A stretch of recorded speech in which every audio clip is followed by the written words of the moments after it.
আমি, আমার দিদি এবং আমার যে কাকু কাকিমারা রয়েছেন তাদের ছেলেপিলেরাও ডাক পেয়েছেন। মোটামুটি এখনও পর্যন্ত 4 জন ডাক পেয়েছি।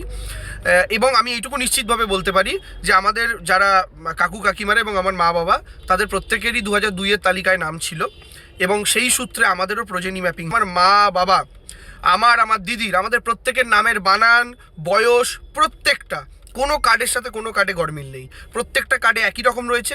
আমার বাবার নাম বা মায়ের নাম যদি বলেন 2002-এর তালিকায় যা ছিল তাই রয়েছে। নামের বানান সঠিক আছে, ডেট অফ বার্থ ঠিক আছে। তাহলে কী কারণে ডেকে পাঠালো সেটা সম্পর্কে আমি এখনও নিশ্চিত নই। ভারতীয় জনতা পার্টি আর্টিফিশিয়াল ইন্টেলিজেন্সের মাধ্যমে সোশ্যাল মিডিয়া অ্যাকাউন্ট ট্র্যাক করিয়ে, সোশ্যাল মিডিয়া অ্যাকাউন্টের বিহেভিয়ার ট্র্যাক করিয়ে খোঁজার চেষ্টা করছে কারা তৃণমূল সমর্থক। যারা তৃণমূল সমর্থক খুঁজে পাওয়া যাচ্ছে তাদের তো বটেই, তাদের ফ্যামিলির লোকেদের কাছে নোটিশ পাঠানো হচ্ছে।